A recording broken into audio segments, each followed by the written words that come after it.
नमस्कार, आप देख रहे हैं आपकी आवाज, सबकी बात सच के साथ। तो चलिए रुक करते हैं आज की प्रमुख और बड़ी खबर पर। पीएम मोदी ने किया 370 सीटों का जीतने का दावा। कांग्रेस बोली यदि ऐसा नहीं कर पाए तो शपथ लेने से करेंगे इनकार।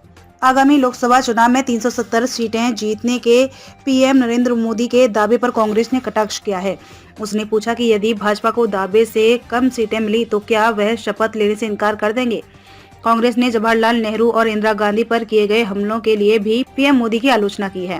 कांग्रेस के वरिष्ठ नेता राहुल गांधी ने एक्स पर पोस्ट कर कहा, प्रधानमंत्री अक्सर कहते हैं कि देश में केवल दो जातियां हैं, अमीर और गरीब, लेकिन सोमवार को संसद में उन्होंने स्वयं को सबसे बड़ा ओबीसी बताया है। कहा कि किसी को छोटा और किसी को बड़ा समझने की इस मानसिकता को बदलना जरूरी है। ओबीसी हो, दलित हो या आदिवासी, बिना गिनती के उन्हें आर्थिक और सामाजिक न्याय नहीं दिलाया जा सकता। आखिर पीएम मोदी जाति आधारित गणना से क्यों डरते हैं? राहुल गांधी। पीएम मोदी लगातार इधर उधर की बातें करते हैं, आखिर वह जाति आधारित गणना से क्यों डरते हैं?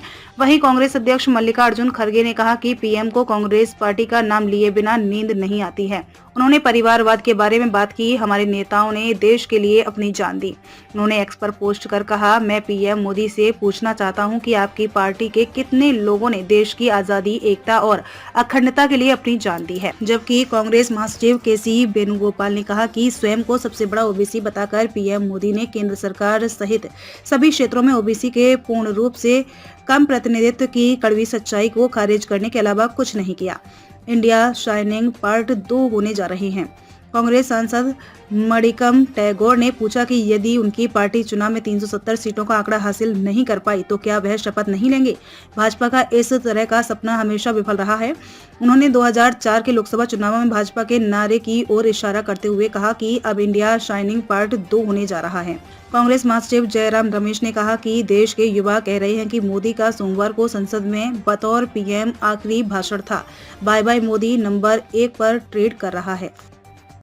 खबरों में अब तक के लिए बस इतना ही। फिर होगी आपसे मुलाकात ऐसी किसी बड़ी और खास खबर के साथ। तब तक के लिए नमस्कार और देखते रहिए आपकी आवाज।